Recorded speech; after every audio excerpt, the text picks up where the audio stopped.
सो हाय दोस्तों, my name is Anamika. आज का जो हमारा टॉपिक है वो है शूट एपिकल मेरिस्टेम। सबसे पहले हमें पता होना चाहिए मेरिस्टेम क्या होता है।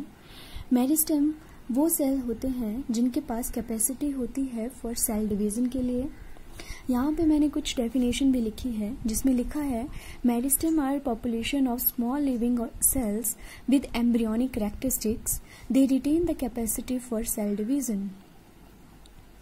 शूट एपिकल मेरिस्टेम जो है वो दो पार्ट में डिवाइड है। First is a vegetative meristem, second is a floral meristem.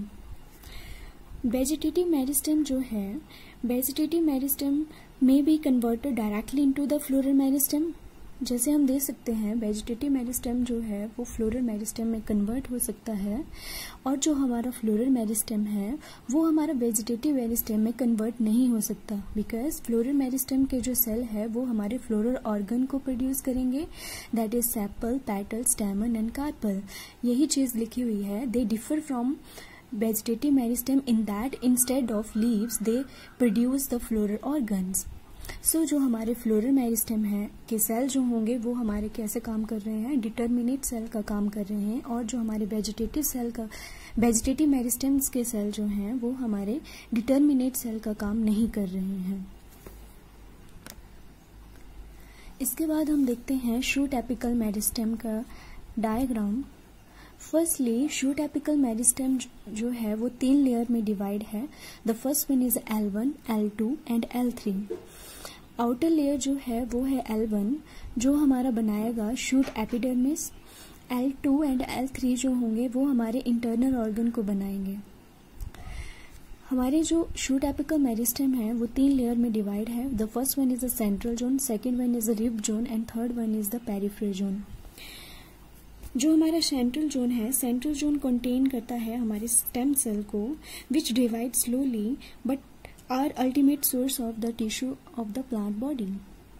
हमारा जो पेरिफेरल जोन सेल्स होते हैं वो रैपिडली डिवाइडिंग सेल्स होते हैं जो हमारे ऑर्गन बनाने का काम करते हैं, और रिब जोन जो है वो हमारे इंटरनल टिश्यू को बनाने का काम करते हैं।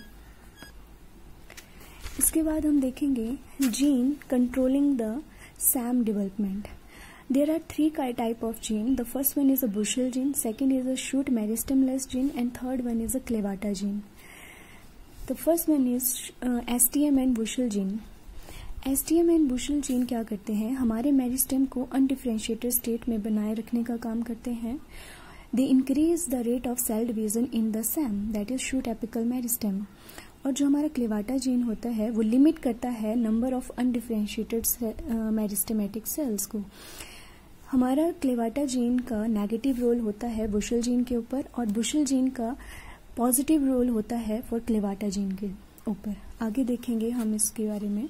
सबसे पहले हम देख लेते हैं क्लेवाटा जीन जो है वो 3 तरह के होते हैं। The first one is CLAVATA 1, CLAVATA 2 and CLAVATA 3। CLAVATA 1 and CLAVATA 2 हमारे रिसेप्टर की तरह काम करते हैं, और क्लेवाटा 3 हमारा लाइगेंड की तरह काम करता है। क्लेवाटा 1 के पास होता है हमारे पास leucine rich repeat receptor kinase, लेकिन जो क्लेवाटा 2 है ये काइनेज एक्टिविटी को लैक करता है, जिसकी वजह से हमारा क्लेवाटा 1 जो है वो मोर इम्पोर्टेंट हो जाता है as compare to the clavata 2। Clavata 1 जो है वो लेयर 3 में प्रेजेंट होता है, क्लेवाटा 2 जो है वो L2 में प्रेजेंट होता है, क्लेवाटा 3 जो है हमारा L1 लेयर में प्रेजेंट होता है। हमारा जो बुशेल जीन है वो एक्टिवेट करता है हमारा क्लेवाटा 3 को। क्लेवाटा 3 हमें बताया गया किसकी तरह काम करता है, लाइगेंड की तरह काम करता है। और क्लेवाटा 3 क्या करता है, हमारे रिसेप्टर को एक्टिवेट करता है। रिसेप्टर यहाँ पे कौन है, that is CLAVATA 1 and CLAVATA 2। Clavata 1 and CLAVATA 2। Clavata 1 and CLAVATA 2 क्या करते हैं, हमारे बुशेल जीन की एक्टिविटी को क्या करते हैं, इनहिबिट करते हैं, जिसकी वजह से हमारा बुशेल जीन जो है वो इनएक्टिवेट हो जाता है। आगे हम इसको एक फ्लो डायग्राम में देखेंगे। फर्स्टली बुशेल एंड STM जो है वो क्या करते हैं, इंक्रीज करते हैं the rate of cell division. अब जैसे ही rate of cell division increase हो जाती है, हमारी क्लेवाटा 3 जो एक लाइगेंड की तरह काम कर रहा है उसकी कंसंट्रेशन क्या हो जा रही है, इंक्रीज हो जा रही है। जैसे ही क्लेवाटा 3 इंक्रीज हो जाता है, ये हमारा बाइंड करता है रिसेप्टर के ऊपर, जो कौन है, that is CLAVATA 1 and CLAVATA 2। जैसे ही रिसेप्टर हमारे एक्टिवेट हो जाते हैं, ये इनिबिट करते हैं the activity of bushel gene.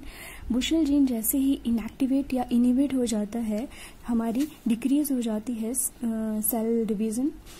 Cell division जैसे ही हमारी डिक्रीज हो जाती है, हमने देखा इंक्रीज होने पर क्या हो रहा था, हमारा लाइगेंड एक्टिवेट हो रहा है। जैसे ही डिक्रीज होगी सेल डिवीजन की एक्टिविटी, हमारा क्लेवाटा 3 क्या हो जाएगा, डिक्रीज हो जाएगा। अब जैसे ही क्लेवाटा 3 डिक्रीज हो जाएगा, हमारा बुशेल जीन का एक्सप्रेशन क्या हो जाएगा, इंक्रीज हो जाएगा। इसी सारी प्रोसेस को हम बोलते हैं फीडबैक लूप। हमारी फीडबैक लूप अगर नॉर्मल है तो हमारा सैम क्या होगा, that is shoot apical meristem normal type का होगा। इसके बाद हम कुछ म्यूटेशन केसेस देखते हैं इसके बारे में। सो केस 1 में हम देखेंगे, अगर यहाँ पे म्यूटेशन हो रही है बुशेल और एसटीएम जीन की, तो क्या होगा, बुशेल और एसटीएम जीन का काम क्या होता है, सेल को अनडिफरेंशिएटेड स्टेट में बनाए रखना। अगर हमारा सेल अनडिफरेंशिएटेड स्टेट में नहीं रहेगा, मतलब वहाँ पे कोई डिवीजन ही नहीं होगी, तो वहाँ पे क्या होगा, there is no SAM development. And अगर हम म्यूटेशन हो रही है क्लेवाटा में, क्लेवाटा का काम क्या हो रहा था, बुशेल की एक्टिविटी को इनिबिट करना। अगर बुशेल की एक्टिविटी इनिबिट नहीं होगी तो हमारा सैम क्या होगा, एक एबनॉर्मल साइज का होगा एंड लार्ज साइज का होगा। तो ये था कुछ बातें शूट एपिकल मेरिस्टेम के बारे में। आई होप आपको ये चीज़ें अच्छी लगी होंगी पढ़ने में। Thank you.